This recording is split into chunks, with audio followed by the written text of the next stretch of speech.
Hello and welcome to What Am I Rolling, a twice monthly RPG one-shot podcast, hosted by me, Fiona.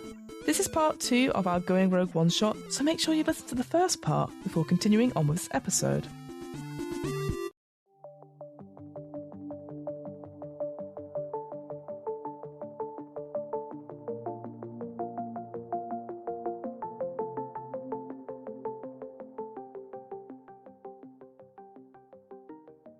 Some dedicate their lives to the cause. One day, you will dedicate everything. Those who dream of a better world know one simple, terrible fact. Not everyone who helps build it will be blessed with the opportunity to live in it. Those who put their lives on the line to transmute the dreams of rebellion into reality know the grim truth that to see this transformation occur, they may, one day, have to give their lives as a catalyst. Going Rogue 2E is a GM-less tabletop role-playing game for 2 to 5 players that tells the story of that sacrifice. Jess does an amazing job of running us through Going Rogue 2E. It was an absolute pleasure to have her on and to talk us through her design choices during character creation and guiding us through a full session, so I don't want to dwell too much on those elements here. The main mechanic to look out for is this. Whenever a player wants to take an action, they make a move. Each character role has a set of moves in 3 different varieties. Vulnerable moves, where they gain a token, strong moves, where they spend a token, and lateral moves, where they give a token to another character. Pillars and NPCs have moves as well, but only vulnerable and lateral ones. Each pillar has its own token pool, but NPCs do not. When NPCs make moves, they act as extensions of pillars. And in the same vein, when a character makes a lateral move that affects an NPC, or maybe even a more abstract group or concept, that token goes to the pillar that the NPC or group is attached to. One last thing before we begin. Naturally, there are times in this one-shot where the players and myself, mostly myself, get the rules wrong or forget something plot-wise. Whilst we always endeavour to stick to the rules wherever possible, at the end of the day, we all make mistakes, and what matters most is that everyone enjoys themselves. So, with all that out of the way, let's get back to playing Going Rogue 2E. We find ourselves in a galaxy ruled by the villainous Mandate. They sell a dream of tyranny in which the universe returns to the space-between's one true way. Meanwhile, the Liberation fights to turn the tide. Its democratic parliament carries on the undying dream of a better way of life, while its pragmatic intelligence carries the burden of what must be done to bring that dream to reality. We are a crew of unlikely heroes. Ronan Zerato, the liberation spy who fights for a world in which his child does not have to live in hiding, pursued by those who would wipe out any Nova who does not submit to the Mandate's vision of the space between. Kat Taylor, the wandering Nova, still mourning her long-fallen comrade and finally daring to reconnect with a higher purpose. The starry-eyed Lobo Santos, a young liberation recruit who bore witness to the Mandate's destruction of an entire city just to wipe out one order of defiant Nova, and who truly believes that the liberation can right the galaxy's many wrongs. And finally, Lynn Corrick, the mercenary young thief, compelled to work for Liberation Intelligence by the capture of her comrade and unrequited love, Camden Allure. These are not your charming paragons, but rather the messy individuals who do what they must to make it in the universe and maybe, just maybe, make it a better place. Under the command of the scheming Liberation officer, Agent Trinity Highland, our crew has been tasked with recovering an ancient Nova artifact, through which the Mandate intends to stamp out every tradition other than their own, this time for good. Not even the Liberation's Parliament knows of our mission. It's too risky. It goes too deep in enemy territory, well guarded by the Mandate's cunning General Jondi, the same villain responsible for the destruction which brought young Lobo to the Liberation, and who still intends to silence every witness to the so-called gas leak. Our crew must learn to put aside their differences, even as Ronan and Lynn contend with the well-known fact that he is responsible for the capture and interrogation of Lynn's unscrupulous partner in crime and temporary mandate freelancer, Camden. We are cynics and loners, sinners and spies, and the hopeful believer who ties us together. We are not who one might dream would save the galaxy, but the space between has brought us here. We know, even if our tragic characters do not, that they will give their lives in pursuit of this mission. But we also know this. With luck, with skill, with the long overdue realization that this is something that matters, our improbable heroes will turn back the sea and spark the fire that will burn away the chains of the mandate.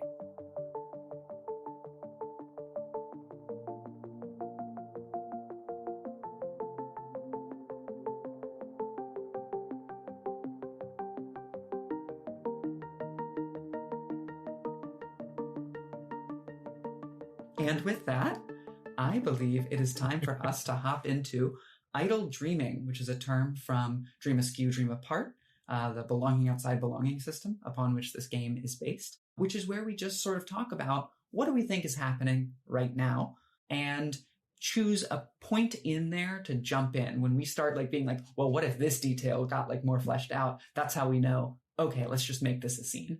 And as I sort of said in our intro blurb right there, we've already come to the decision that we are hunting down an ancient Nova artifact deep behind enemy lines that the Mandate plans to use to try to control the space between as a whole. Does anyone have ideas for more detail about the artifact itself, or what is our opportunity to get in? We found out that Camden, my criminal contact, was somehow involved and gave us the crucial but soon expiring intelligence that will get us there, or that will give us the opportunity to retrieve the artifact. Does anyone have ideas? If not, I can pitch some stuff.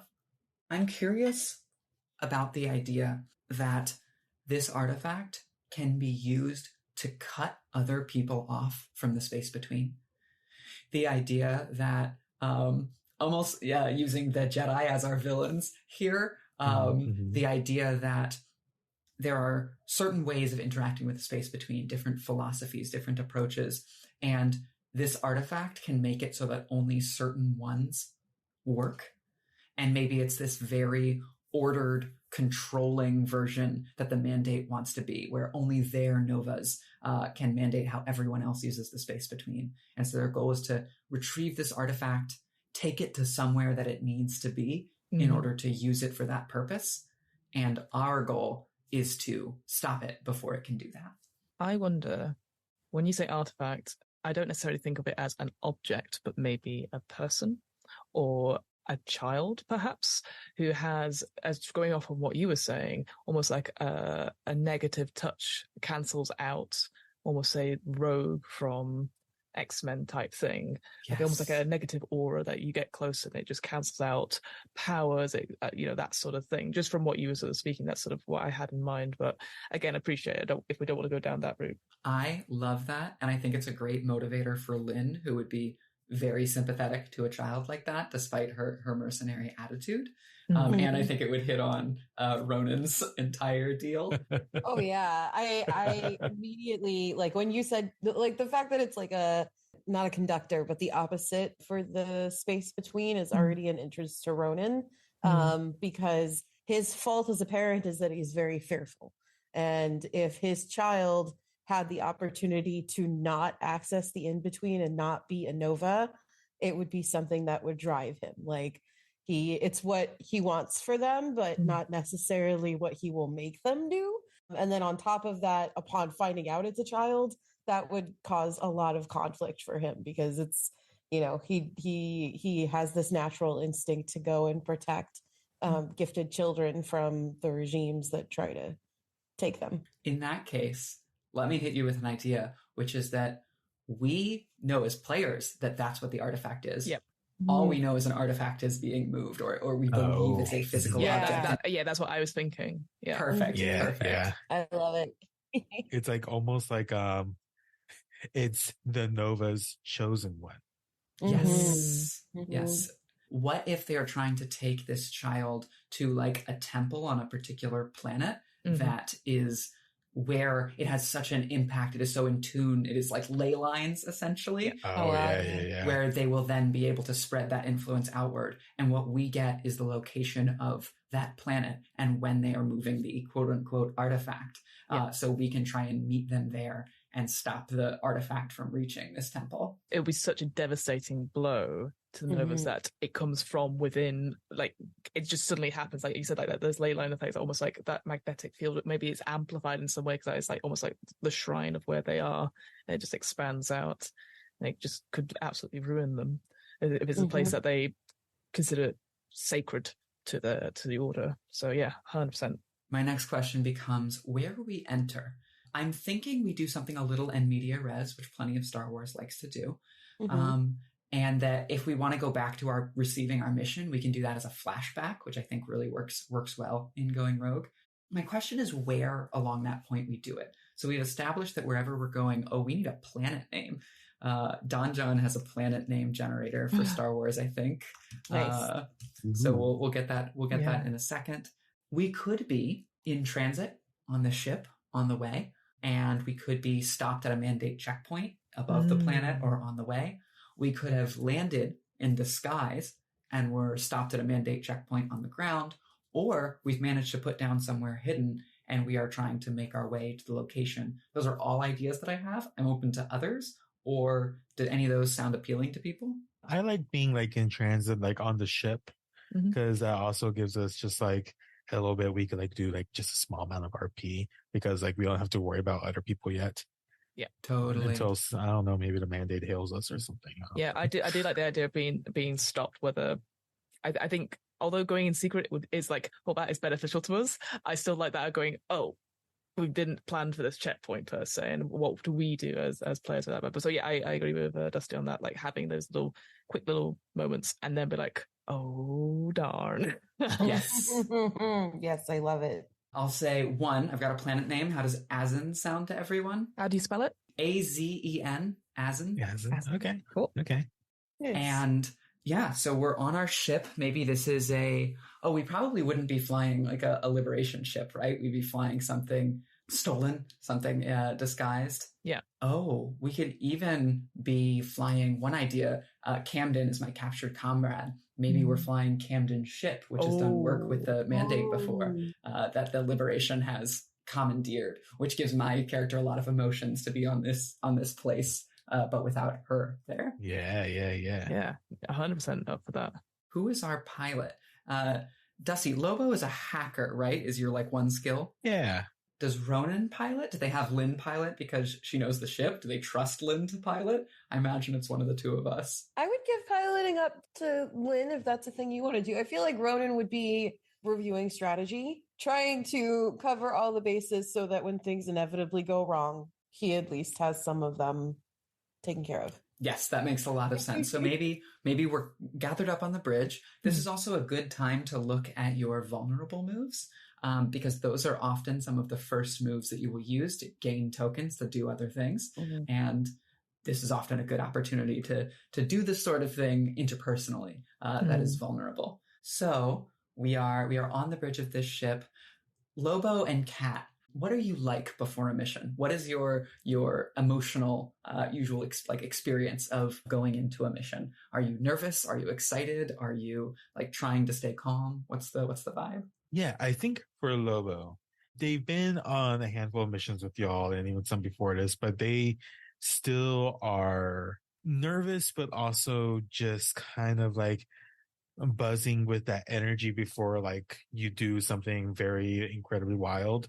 And they do this by either pacing, but I think the pacing they've been asked to stop by at least one of the people is like, because it's too stressful just to see someone pacing around the ship. And in order to kind of stop them from that, one of their things is a jacket that doesn't quite fit them well. And I think it's just like, it's one of those like big puffy jackets that goes like past their knee. And so they're actually sitting with the jacket like over their leg. When you know how you sit and you have it all there, and they have a little tiny journal that they're just writing stuff in. I have a response to that, but I want to give Fiona the time to tell us about Kat, and then I have somewhere I would love to jump in. So this idea that Lobo was pacing up and down and then was shortly stopped by Kat, who's probably been sitting around the table that they probably see themselves at just now. And Kat has not moved since we started on the mission, has just been sort of very quietly in very sort of like very plain clothing, arms folded, is just sort of concentrating. Every so often will grab the cup in front of her and just has a drink of the sort of the tea inside it and is just sort of focusing on that and just watching it as when she puts it back down, obviously there's the ripples and stuff, and then eventually it sort of stops and is still, as obviously even though the ship's going, doesn't necessarily shake or anything like that. And so it's just using that as almost like a meditative sort of like thing, and then to have sort of Lobo go back and forth and then sit down and then is like writing. And then eventually I'll probably, again, at some point, I'll just put my hand on their sort of their notepad and go, why don't you verbalize what you're thinking, Lobo? As sort of a way to be like, what is it? So that's what I would do. And yeah, you can see that her hair is sort of up tight, bun-like. Normally it'd be quite long down her back. And just looking very chill about it. Just sort of like inside, just everything is sort of withdrawn within. So it comes from a place of almost like not overconfident or smugness or anything like that. It's just like stillness, readiness, so to speak. So I was gonna respond to Lobo's movement, but I love your thing of like, why don't you verbalize this? So I'll withdraw my response. Oh, okay. I just want to ask one thing, so I have it in the back pocket. How old is Lobo? Like in years? Do you have a sense? Young. I'd say they're like 19. 19? So perfect. I think Lynn in that case is going to be 20, just 1 year older, and we'll see if that comes back up. But yeah, so Lobo gets told, why don't you verbalize what you're feeling? And they seem just like a little like, because the way that I think the way Cats moves is very precise and measured, but it still surprises Lobo every time because they're so focused they don't see like the sudden like hand appear. And they're like, oh, they like steady their glasses. I think they have like kind of squarish frames. One of them is cracked. I was just preparing in case, like we meet people that we want to like make sure that we want to get part of the liberation. And so, what do you think of this? My name is Lobo Santos. I'm with the liberation, and my name could be yours too. No. As soon as I said that out loud, no. Lobo. And Lynn from the like pilot's chair, she's got like who's wearing all black fingerless leather gloves without even turning around. She's like, I've got 2 pieces of advice for you, kid. She says, 1 year older. One, this deep in Mandate territory, I don't recommend trying to recruit someone to the liberation, though I appreciate your naive optimism. 2, if you're going to try and recruit someone, try not to use your real name. Have they never done this before? Looking at, like, finally turning and I think looking at Ronan with that question. Ronan, I think, is probably closer to Fiona in age. I would place him around like 35. So he's nice and jaded. He immediately like sighs just like that. Yes. And he turns to Ronan and just kind of, or not Ronan, he turns to Lobo and he's just like, really just don't talk to strangers. If you can't, I would love to make that a rule, particularly for you.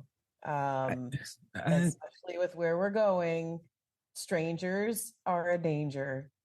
And then he just kind of turns back to focusing on the plans.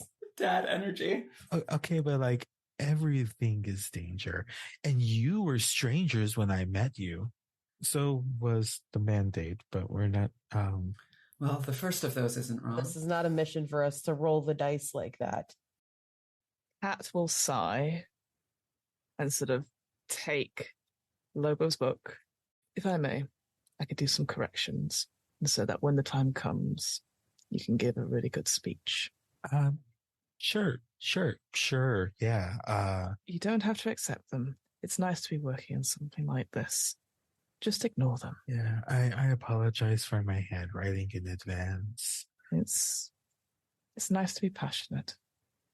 And I was doing a vulnerable move, if that makes sense. I was sort of sighing and joining someone on their quest. And their quest is to write up and use a little bit of writing, a little bit more than probably what's on the page, but not necessarily like dictating to Lobo what to say, but like maybe consider this and what does this mean? And like almost like teacher handwriting, and it says question mark. And then at the bottom, there would be like a little like, needs improvement, but on the way there. So like proper teachers. I was just gonna say, I do want to say like after a minute, they're gonna like look at everyone just like, also like, it doesn't, I guess it doesn't really matter. People know my name anyways. It's not connected to anything. People learning your name will connect it to something. I'm just saying you should be cautious, kid. And then I think Lynn's like, so if we're done writing rousing speeches, is there any sort of plan for what we do when we put down on a completely mandate-controlled planet? I assume they're not going to welcome us with open arms. And again, I think turning to Ronan on that one after, I think there is a silence and turning to Ronan. Also, in character, you don't have to have a plan. We can talk that out and then. No, I think it makes sense. It makes sense that you'd want to know if there was a plan. Definitely. I think, before we go into like what Ronan says, I think before when they were assigned this mission or when Ronan or someone got the contact for this mission, there might have been codes transferred ahead of time. So they have codes and identifications so that they can exist on the planet as possibly like returning citizens of the planet who have just finished a cargo run or something. Mm-hmm. You could even say that we might reveal a previously unknown weakness and give the intelligence a token. Ooh. And so, yes, you have, when we captured Camden, it was not only the ship and the information, but Camden had access codes. That's why we're taking Camden's ship, because Camden was supposed to aid in this transport mission. Do you say where they come from? Does Ronan like mention that it came as the same place we got everything else, or anything like? Absolutely does. Like it's not even, he's not even trying to like upset Lynn, but Ronan is a type of guy who doesn't like shy away from the things he's done, and he knows exactly what he has done. So he kind of says something along the lines of like, one of the few benefits that your friend left us was the safety we're going to have in landing on this planet. Deadpan stare at Ronan and is like, left us? My friend left us? That's what you're going to call it? Really? Please. If you're going to blackmail me, at least have the decency of being honest about it. Ronan kind of just like leans back and runs a hand through his hair because he is already tired. And he understands and he's feeling that tension and that friction. But at the same time, like he's kind of just like but he turns to face Lynn entirely and says it like just outright. One of the benefits that we are enjoying after capturing your friend is the safety of this mission. You all, the Liberation, really have one line, huh? The one that works. There's more than that, actually. And they see Ronan's face and like sink a little bit more down. I quickly give back the book and go, I think you need to work on this a bit more. And like just engaging Lobo so that these two can have their conversation. Sort of like passively sort of like, hey, I'm going to talk to you. We're going to engage in our little activity. That's good because Ronan's eyes, they flicker just like for a moment because he was about to just go like, okay, Lobo, talk about it. Let's talk about it. Why not waste a little bit more time? But he's not going to do that. He's just going to tap the plans in front of him and say it's best if we focus up. The faster this is over with, the sooner Lynn doesn't have to look at my face. Lynn laughs at that, like a really like harsh, derisive laugh. That self-deprecating energy of that is not going to make her like you, but it is going to make her laugh. And I think we're going to play, there's a version of the rules for people who have not played a lot of starting all of the pillars with 1 token, and we're going to play that way. I'm going to spend a token to do a mandate move, which is put someone in immediate danger. Oh. So just as you're saying that, we drop suddenly from hyperspace, not when we expect it to. Mm-hmm. And as our ship just back into normal speed, normal space, we are suddenly hovering under a Star Destroyer. We have been interdicted out of hyperspace. And immediately over the radio, we hear, unidentified vessel, you are on approach to gives a sort of like clearance level for this planet. There's travel restrictions in place, and they're describing the exact code of mandate law for these travel restrictions. Submit identification immediately, or we will begin our tractor beam. And I think that's the point where Lynn turns to Ronan and is like, your show. We have identification, right? Maybe the identification is only good for the planet. Ooh. Not for the transport. Or maybe it's good here. Maybe that is how we get around this. Do you have a preference? I'm just reading my moves really, really quick. If I'll also be like, Lobo, your handwriting has come on leaps and bounds since we last did our assignments together. You're looking really good. Like, again, just trying to be like, go. Anyone else? It's totally good. I actually think that maybe, and then they're gonna like close the book for reals this time. Just, the longer we don't say anything, the worse it is. I'm going to assume that's true, right? Yeah, Lynn like nods, obviously. I'd like to use a strong move to counter that. Is that something I can do? I'm still kind of learning. Totally. In fact, I have an idea for how we give you the token to do that strong move, since you haven't done a vulnerable move yet. Yeah. I actually think it really sets us up, because we already gave the intelligence a token for revealing a previously unknown weakness. But they can also take someone aside for a secret meeting and gain a token.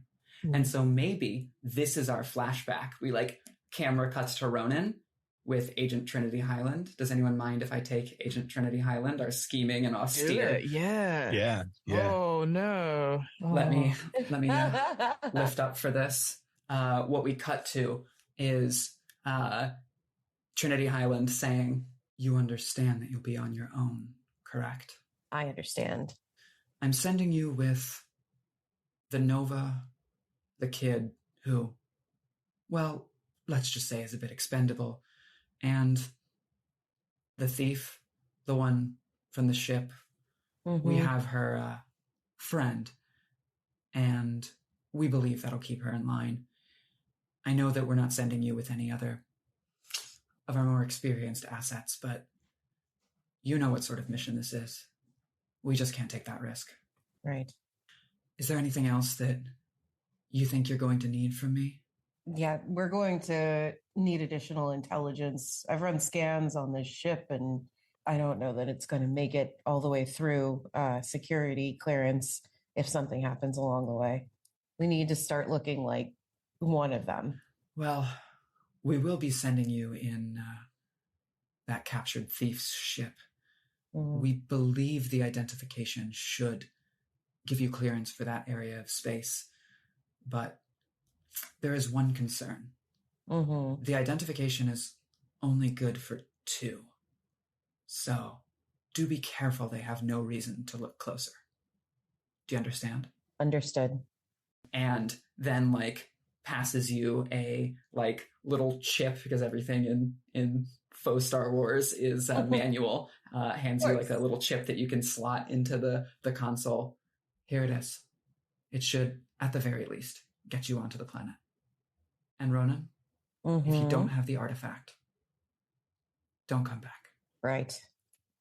Ronan takes it, looks down at the piece of hardware, and then pockets it and continues on. That'll cut back to where Ronan is. He's going to get up, head to the cockpit comms, and start transferring those codes. Really quick, I'm going to count that as Agent Trinity Highland's move. Ask what you can do for me, and give them a token if you take them up on their answer. And so I'm going to give a token from the intelligence, that one that they gained, and give that to Ronan to use in this moment. Perfect. Thank you. With that said, Ronan's going to pull a strong move and reveal a tool that's already on hand, concealed. Plug that hardware into console where the comms are and say transferring now. The Star Destroyer comes back in after a very long, very tense 15 seconds. Oh, what's the name of the ship? Ooh.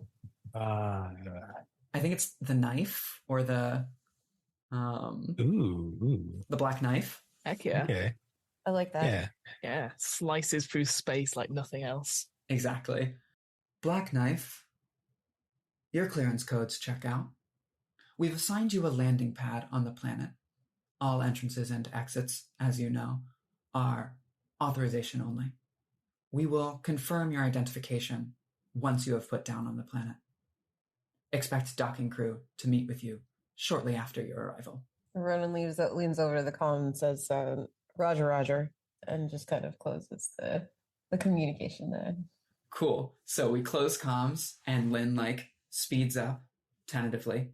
And does Ronan say anything about the fact that this identification was only good for 2? Oh yeah, I definitely think he's gonna fill Lynn in on that. He's gonna tell Lynn to continue piloting on because he's got to brief the full crew on it. Then he turns around and says, we've got to figure out a way to smuggle 2 of us off of this ship without being detected.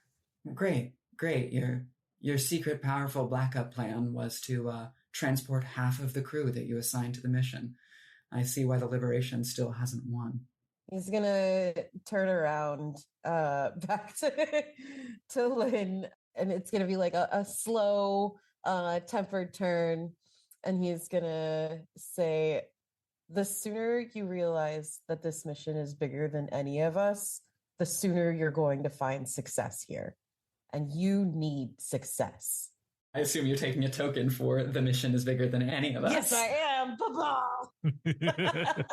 And I will take a token for scoff at someone's commitment to their principles.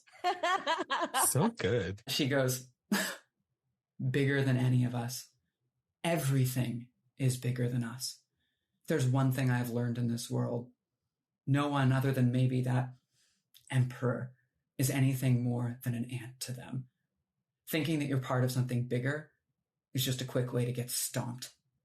Do we want to cut on that dark moment and cut to being down on the planet, or does anyone want to respond to that? I think Lobo is just now they're not now stood up because they're tense again and about to start basing. Just after this, I should teach you there's more than just one thing. This is a bad time. So if only half of us could go, I feel like it has to be Ronan, you and Lynn, because Lynn's the pilot and you're the one that just spoke to them. Oh, don't worry about me. There's one skill I have. It's moving unnoticed. Assuming, and turning towards Ronan, you'll be okay with me being out of your sight for all of 5 minutes? I don't know exactly what the terms are here. Well, the terms are that you are captive of our order. So explain your plans to me.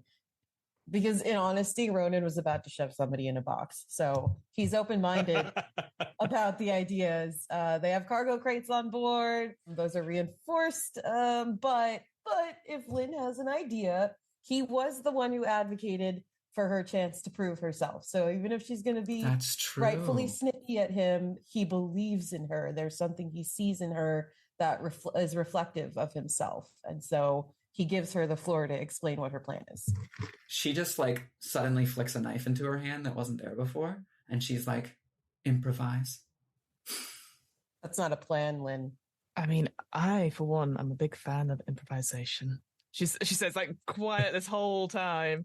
No offense, Ronan, but I don't want to be in a box just yet. Don't worry. We'll take care of ourselves if needed. And carries on drinking her tea. I think it's simple then. I'll be in the box.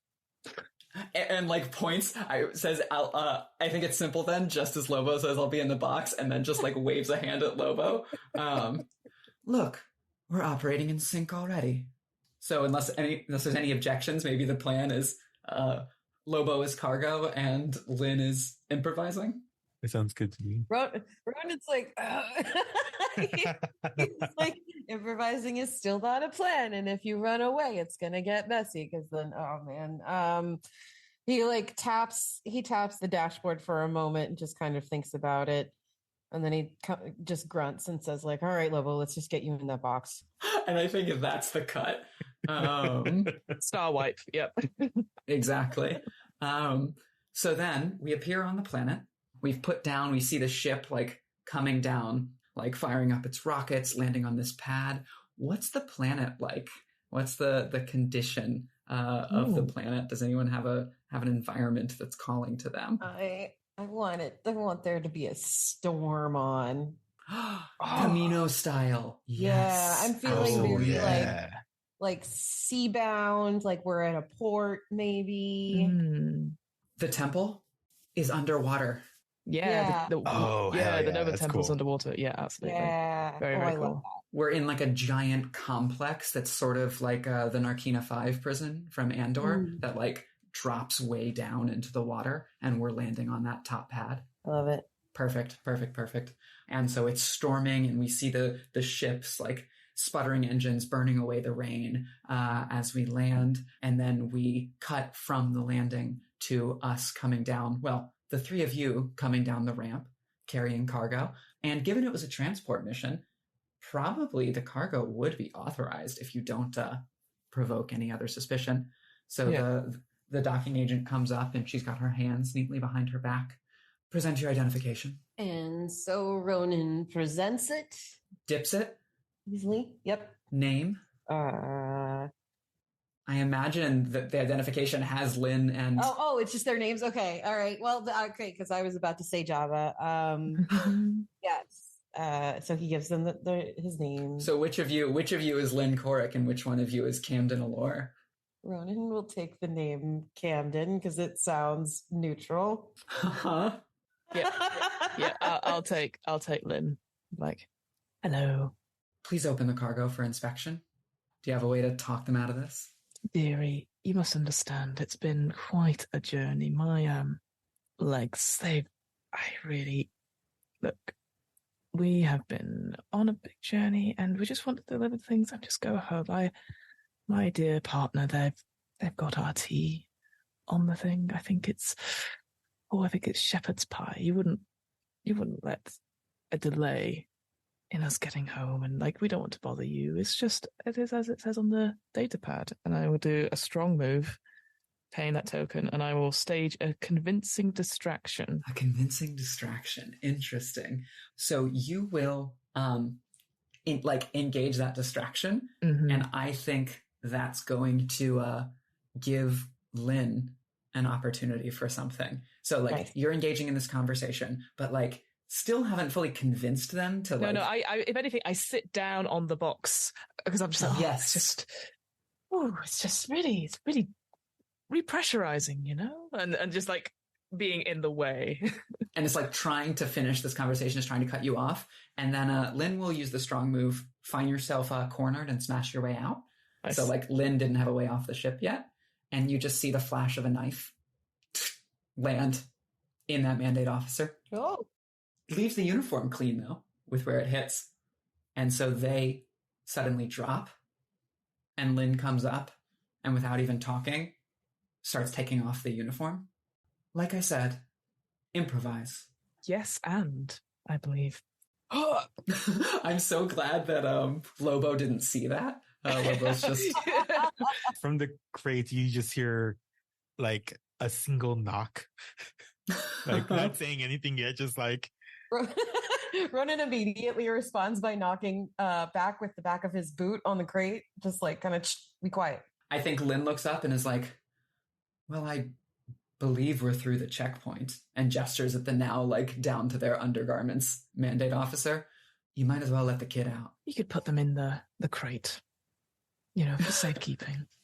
Yeah, like trading places with Lobo.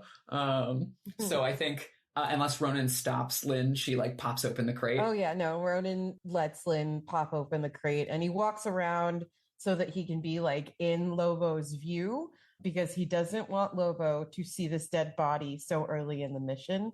So one of the things I'd love to do, I have this little keychain in front of me that is, it's very much like Rose's ring from The Last Jedi, where it has the little spindles that open up like the rebellion thing. So when Lobo gets out of the crate, Ronan presents him a little, not like a medallion, a little trinket like this. And he says, so instead of giving your name out to people, if you find someone who you think should join the cause, give them this. It'll take them to us. And that's his distraction, so Lobo doesn't see the dead body. Well, I think in order, you open the crate. Actually, you see Lobo actually like at the bottom, like leaning down, but they have the blaster out, like a whole hand-me-down blaster, and just like, oh, okay. I thought I heard something fall.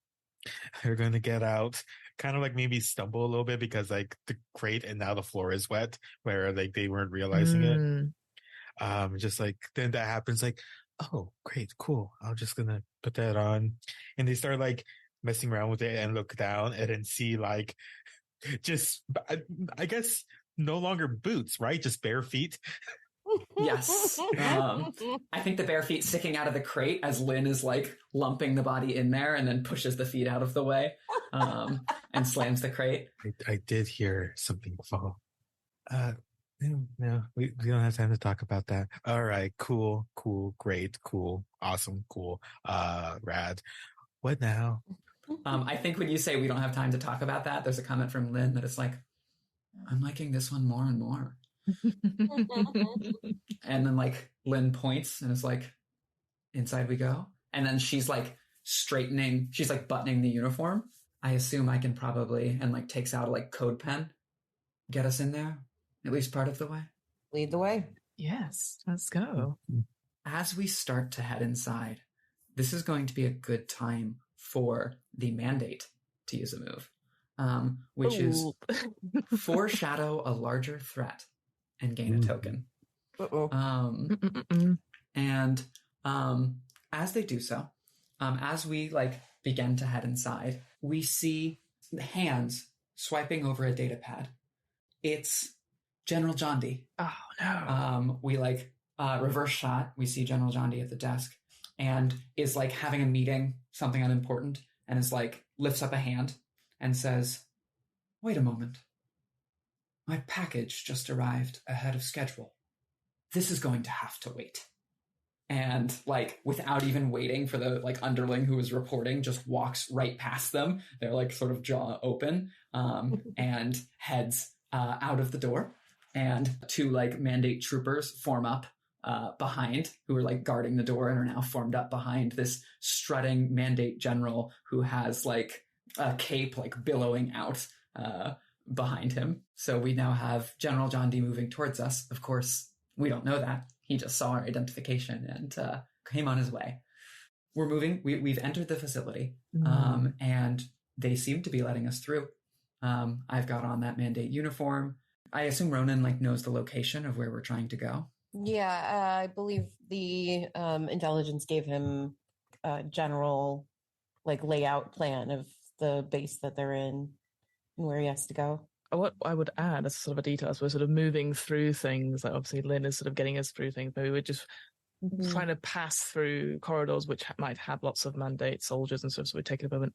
Is that I definitely at one point would pass maybe a storage room or something like that with lots of Nova sort of like bits. If we've come from the temple, no doubt they've been excavating quite a bit of it.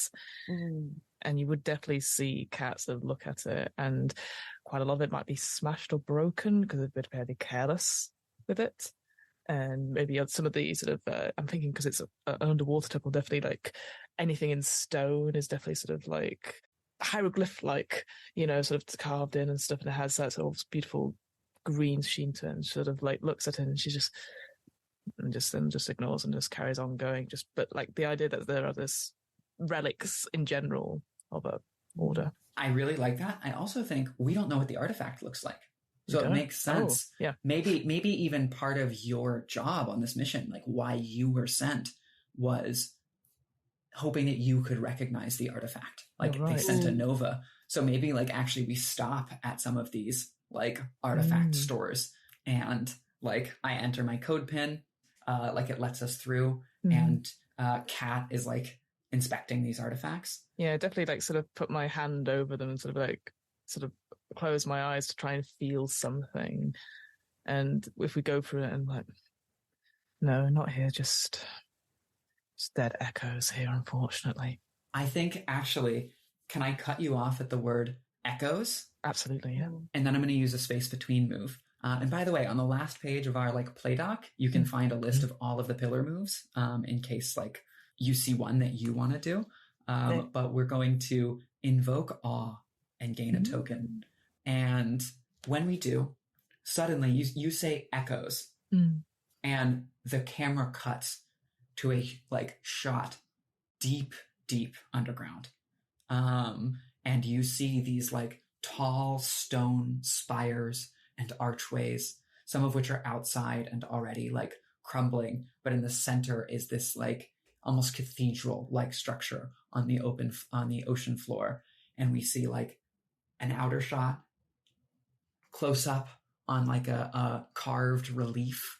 And then inside we see like a central chamber. I'm imagining like something floating in the center, like some sort of like stone object, maybe this like sphere in the center that's like giving the impression it's some sort of all-powerful artifact. I'm aiming for a little bit of a red herring here. Yeah.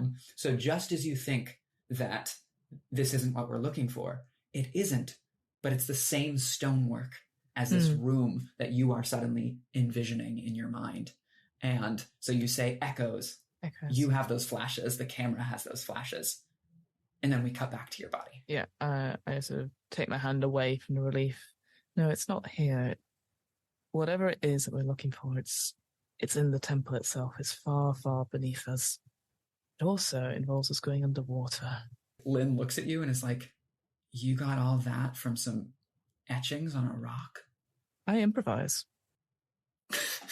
Oh, that gets a laugh. Hey, well, if I think Lobo kind of just like has been like looking from inside the room back to the door, back and forth, just like has a little nervous tick. But he's just also going to say like, well, if we could find like the central like database here, I could see like if they have info about it. We would just need to like get there. I mean, I could try to go just get there. I'm allowed to be in here, right? Well, no one has stopped you yet. I'd say you were the least allowed to be in here. But your skills are going to help us get down there faster. So yeah, let's have you move. Yeah. Just hang out. And I would like to use the vulnerable move of rush overconfidently into more danger than you can handle as I go alone into where the central database is. Here's my suggestion. If you don't mind, I still think this is rush overconfidently into more danger, especially because these systems are pretty advanced. What if I say, Lynn says, this is just an idea. Well, you two have authorization to be here. The disguise has worked so far. How about I escort the kid and you two try and keep making your way down? If we can open a few doors from you, hopefully they can hack it. And you realize is using hack in multiple meanings of the term there. Yeah. They're going to like tap Lynn like on the arm, like friendly, but like that hasn't never been done with it between them before, and just like improvising. I love how that's become the theme of this. I love it. Ronan is he's pretty good at concealing his emotions, but you can tell that he is uneasy for a moment, but he has to believe in his team and sacrifice them if this goes wrong. So if they die, they die, but he has confidence that they can do this, especially after what Lynn has achieved so far and his knowledge of Lobo's capabilities. So he just gives them like a firm nod because he's already, I would say, in a room surrounded by like Nova artifacts, he is already on like high alert. Yes.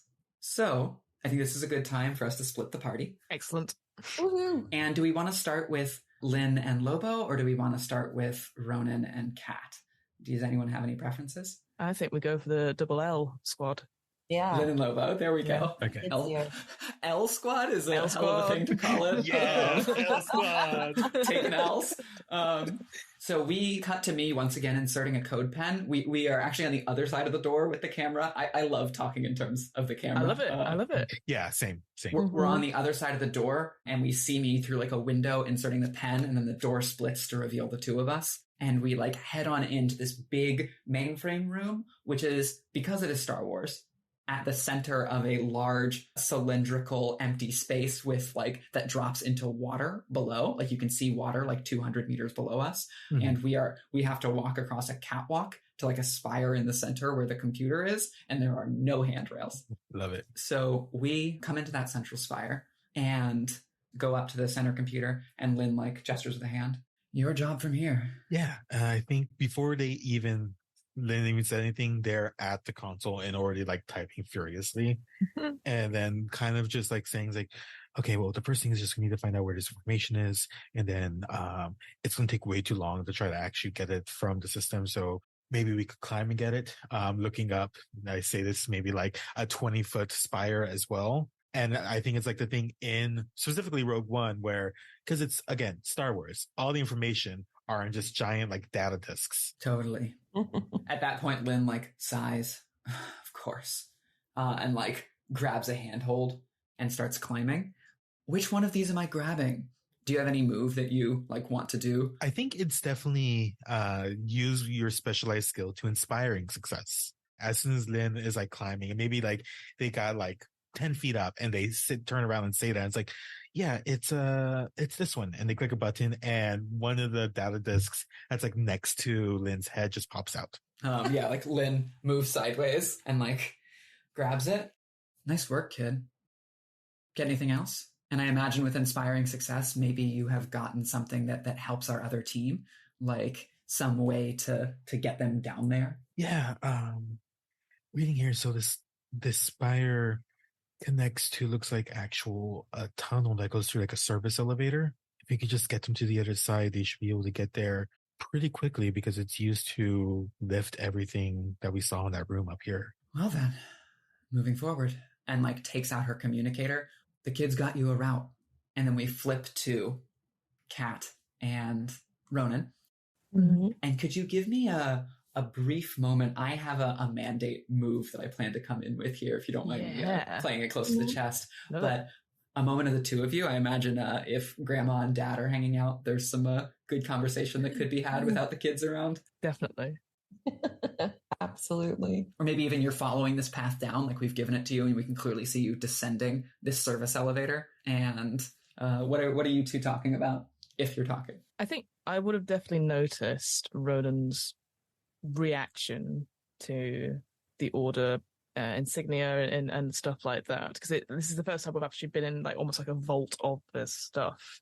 Mm-hmm. And just having that sort of like not even looking at stuff, not saying that the Nova stuff is like you must look at it or anything like that, but there's definitely, it always takes an appreciative eye, and I think Ronan's deliberately not looking at anything like that. Absolutely. Yeah. So I guess if we're going along this trail again, maybe it's a bit tough. Maybe it's sort of like it's underground. Maybe it's a bit more naturalistic, perhaps. And maybe Kat sort of asks for Ronan's arm a little bit because she's not as stable on her feet with the sort of hewn rock, and as they're sort of maybe making their way down into the depths. Yeah. You notice that from Ronan. Do you have like anything? Do you like address it? Yes, I think I do. I sort of like sort of take a moment and I go, I understand. This is hard for you.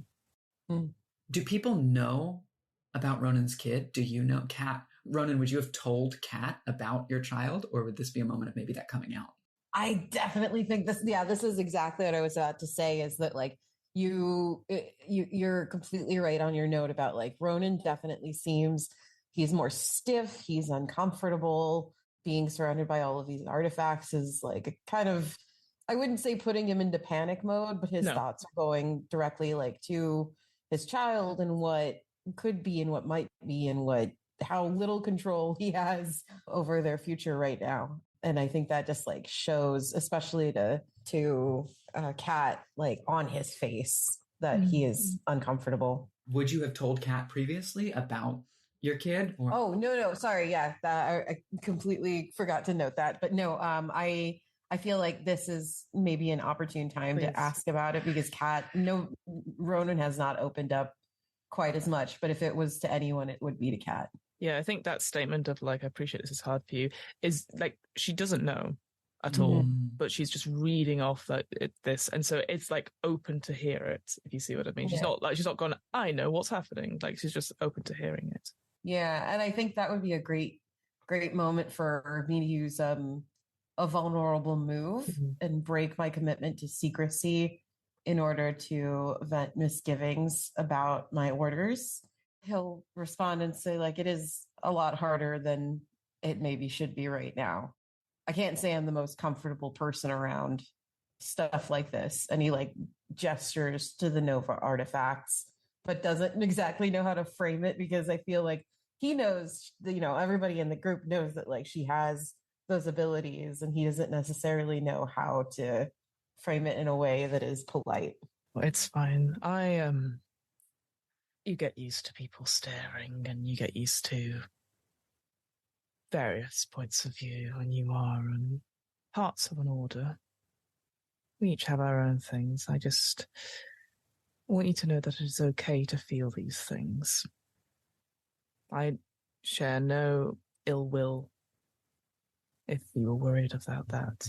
I wouldn't say that this is anything against you or the Nova. In fact, he like kind of like congests for a moment because you can tell like there's a nervous tick going on, like with his, when you grab onto his arm, you can see his fingers are moving. Like they're just kind of like, his fingers are moving because he's nervous about something he's about to say. And he says, the Nova have affected my life in ways that I am still processing.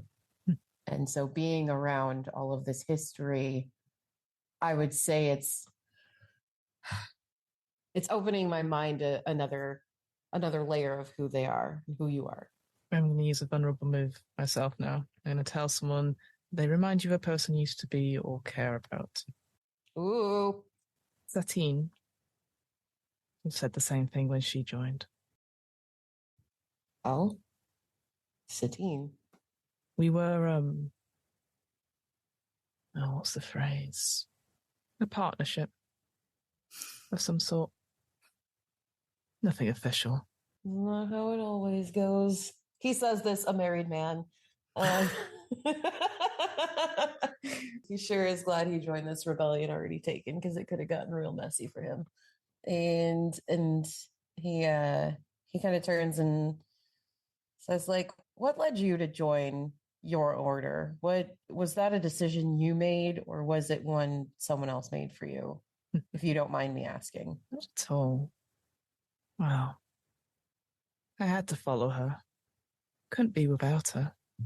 She was my stars, my sky. And she could do so many incredible things. She was there when the order fell and we had to leave. She made me go. I had to go with a bunch of refugees and stuff. I begged her to follow me. She said no, it was important. Even though she'd had her own maybe misgivings, but her power, something about her. She was the strongest of us all, and I would not be here if it was not for her. And yet she was the one with the biggest questions about the order, about our history. And I think it is a healthy thing to have, this always questioning, never being satisfied with knowing or trusting. But that was long ago. Whatever it is about the Nova that you have misgivings for, or again, no shame, no ill will. But if there is something that will help us, if there's something that I can do, please Don't hide it, otherwise if you bottle it up, well, we say it's the initiates. Bottling it up only causes harm for you. Oh, but he's so good at bottling up his feelings. I think he's gonna thank her for being so open, and he won't pry necessarily about what happened to Satine because so much of that was in the past tense. Mm-hmm. But what he will say is the Nova, and he just kind of like laughs a little. He's like, they're the reason that I'm here, especially on this mission. There's a reason this one matters to me. And that is why I've been so nervous about us getting this right, especially with kids. And he says the kids, like they're, to him, they are the kids. To me, you are all children. Well, he still says the kids. He's like, it's putting our fate in their hands. It's a little nerve-wracking. Okay, just like looks to her in a little bit of a wry way, you know? He's so used to being like a one-man machine that like he has had to learn a lot very quickly about, you know, being part of a team and leading it with these two. Noticing that, Cat will sort of like squeeze his arm a little bit and be like, sometimes you have to let them make mistakes. It's actually the second rule of improv after yes-anding. Make mistakes. And as you say, make mistakes, you reach this stone door that actually parts for your presence. Uh-oh. It begins to disassemble itself and pull back. And on the other side is General Jondi. Oh, no. Put someone in immediate danger and give them a token. And I'm going to give that token to Ronan. Actually, I'll just give it to both of you. Why not? Very kind of you. Thank you. General Jondi says, I hear you've arrived with the package. Where is it?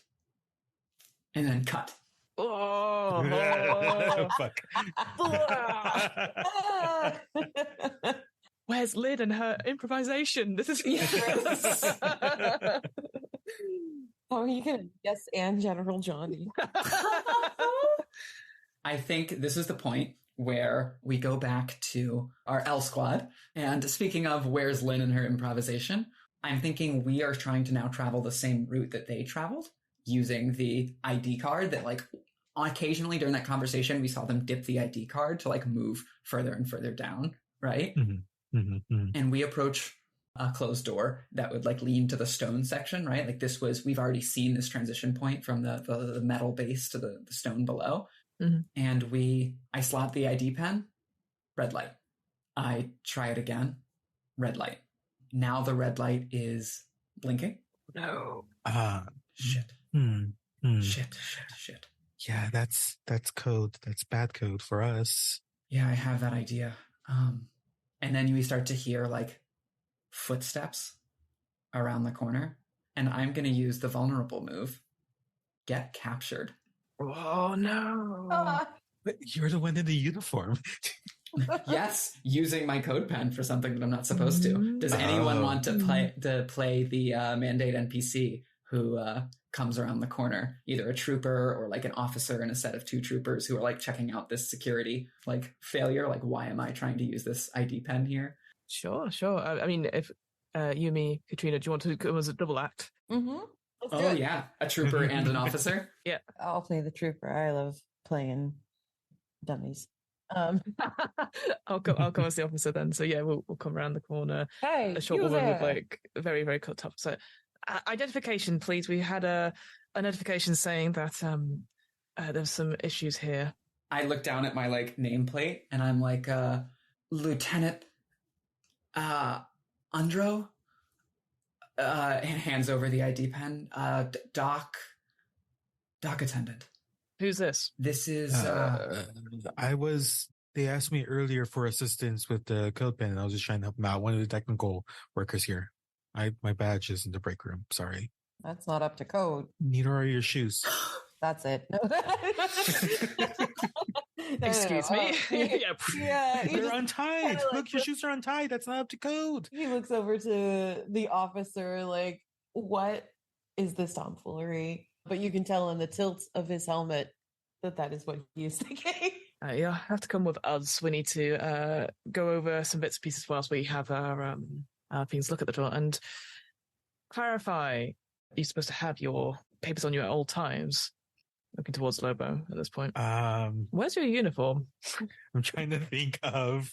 I think I'm just gonna again kind of rush overconfidently again, but rushes with my mouth to take a vulnerable move and just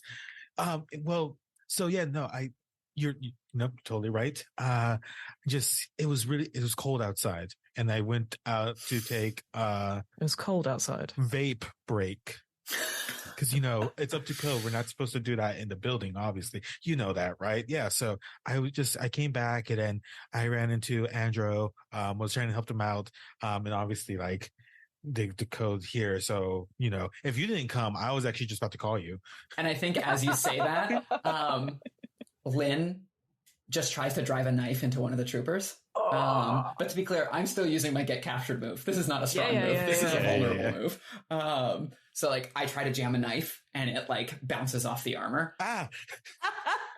The trooper just kind of looks down like, what? Hey, that's super not up to code. And I imagine knocks me out with a butt of a rifle or something like that. Definitely surrender to Lobo. So also, your story didn't explain why you're not in uniform. Because it was cold outside. You see this jacket? Oh, because wearing the big jacket. Yeah.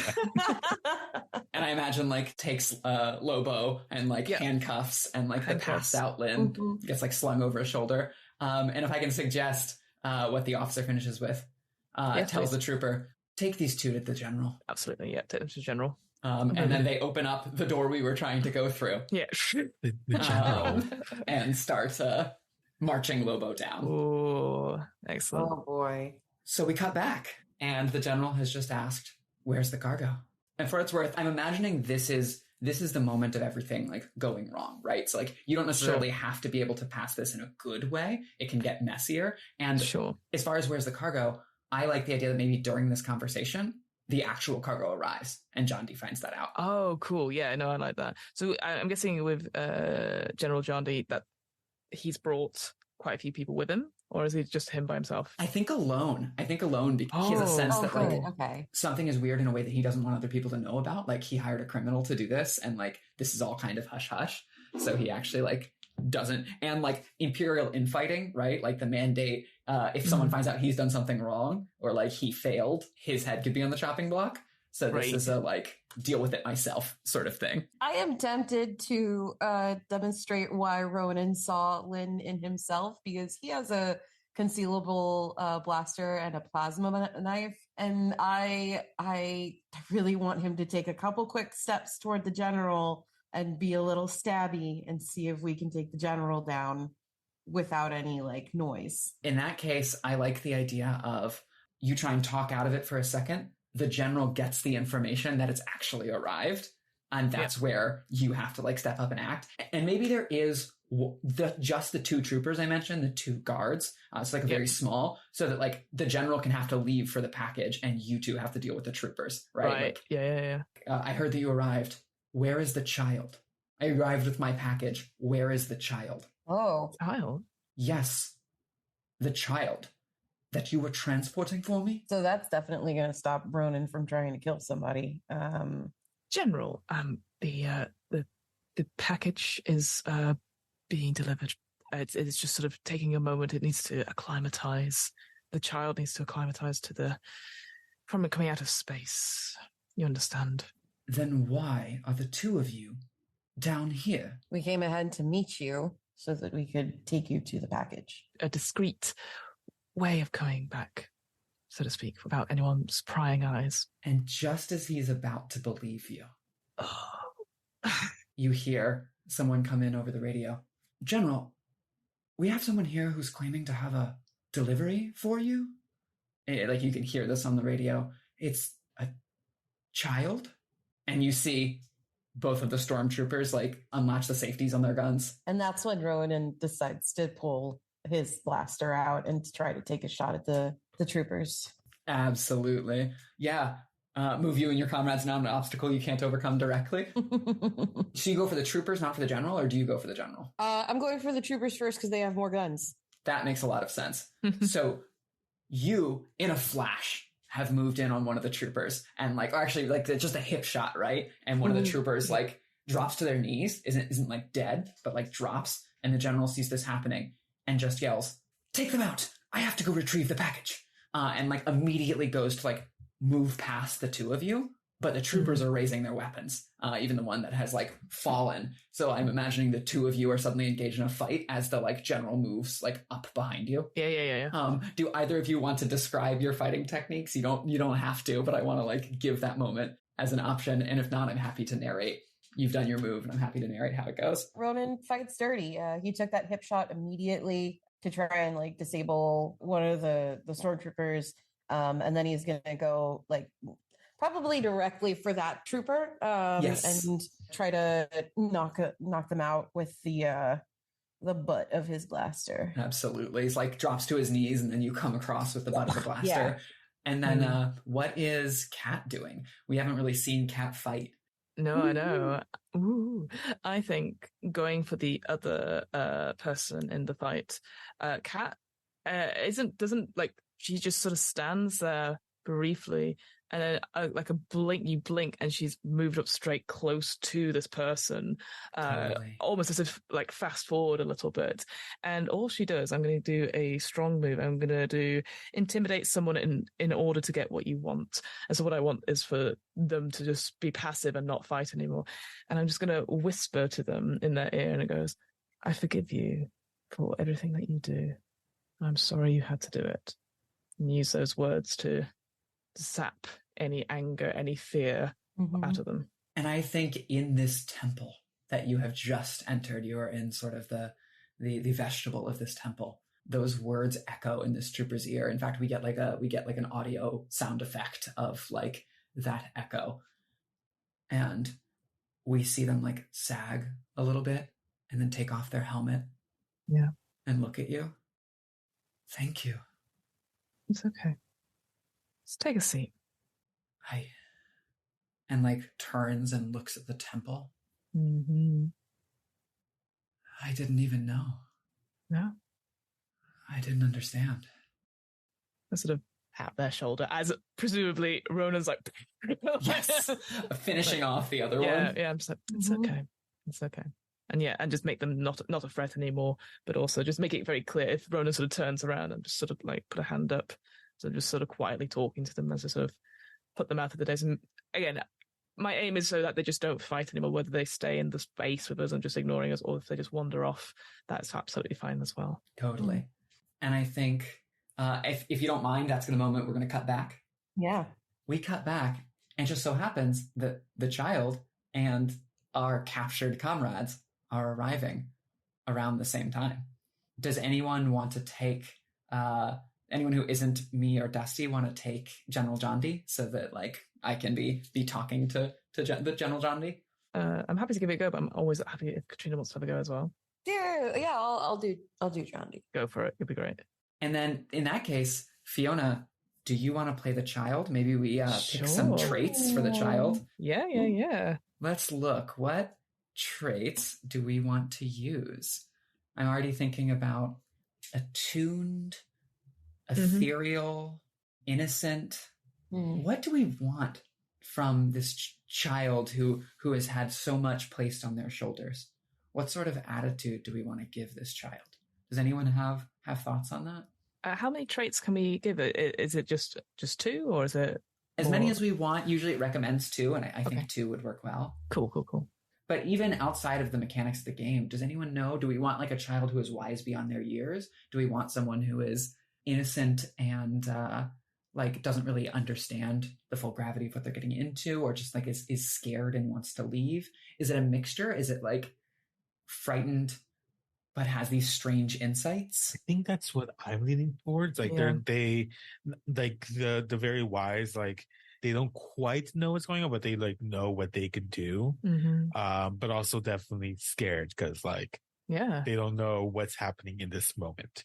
Agreed. Perfect. So I'm thinking we give them ethereal and let's see, what's the other one going to be for them being kind of scared? Do we have anything that's like that? I'm not actually sure we do. That would be an interesting thing to add in a future version. It might be innocent. It sounds like the easiest one would be to go for innocent in this, because that would tie into that fear, I think. Yes, absolutely.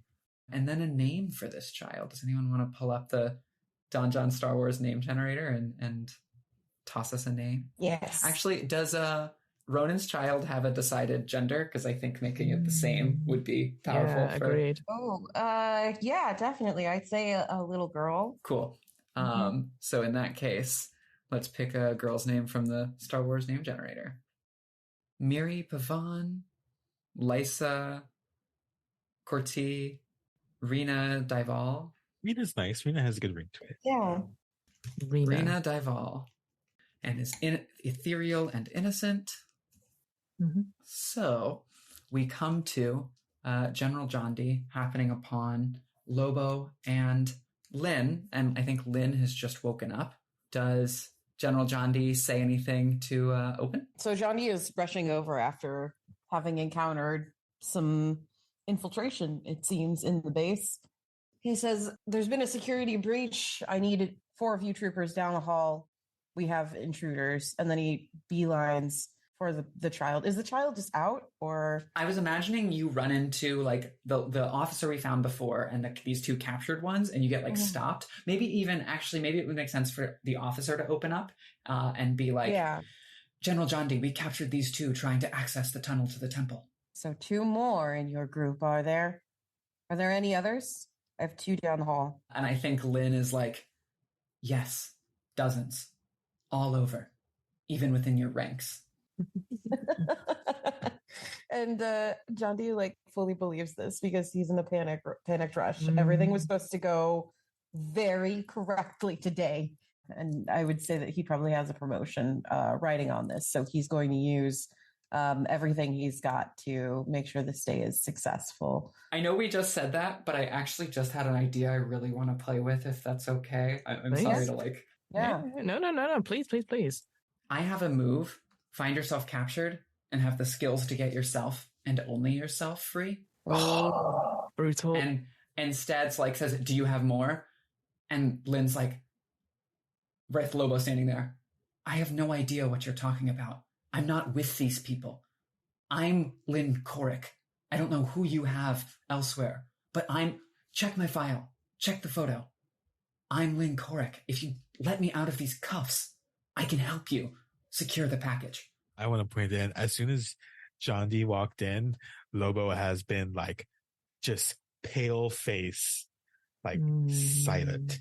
Waiting to be recognized. Yeah, that'll probably happen during this scene because Jondi knows that you witnessed the destruction of the order. Yeah. So they're just gonna be like sitting here, and then when like you say that, Lobo kind of like blinks a little bit, just like now like coming out of that fear, but like still doesn't say anything yet. So Jondi, his main trait is that he's super cunning, and one of his like major moves is that he can reveal he's been a step ahead the whole time. So I think with both Lobo in tow and Lynn's identification being fishy as it is, I don't want to play the move right now, but he's going to allow Lynn to come with him, I think, as part of his plan. But keep an eye. Yeah. Like Lynn is not allowed to go anywhere else but with him. Yes. To retrieve the package. And so he allows that with her after like running checks or like doing whatever procedural thing he needs to do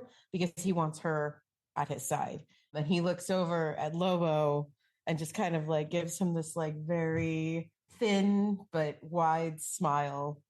Jondi is a very like precise kind of guy, and he remembers a lot of faces and he regrets very few of them. So he signals to Lynn and says, "You're clear to come with me." And then he signals to Lobo and signals troopers over there and says, "Take them." secure them somewhere and I'll be with them soon. And like the handcuffs come off and Lynn's like rubbing her wrist and is like, finally, I've been tired of these goody two-shoes carting me around. And Lobo, I'm imagining, can't tell and the camera can't tell whether I am playing Jondi or not. Like, it's completely ambiguous. Does Lobo say anything? Lobo actually doesn't really say anything about like Lynn stuff. They're just like still staring Jondi down, just whatever you're doing, you're going to fail. People tell me that all the time, but I have thrived in this empire. I have thrived here because I outwit and surprise people at every turn. With me then, Lynn. Whatever you say, boss. As they're walking away, I don't think this is going to stop them, but Lobo says, people always realize it's time to listen when it's too late. And then sees the stormtroopers and just, fuck. I think he says, realize it's time to listen when it's too late. And Lynn, turns to look at you really quickly and looks at the general, and you can see this moment of her going, you realize that she doesn't know if she's playing you or not. And she's starting, that statement makes the consequences of this choice sink in. And then she turns away. Will our crew of unlikely heroes, Ronan, Lobo, Kat, and Lynn, do what they must to make the universe a better place? Find out next time on What Am I Rolling?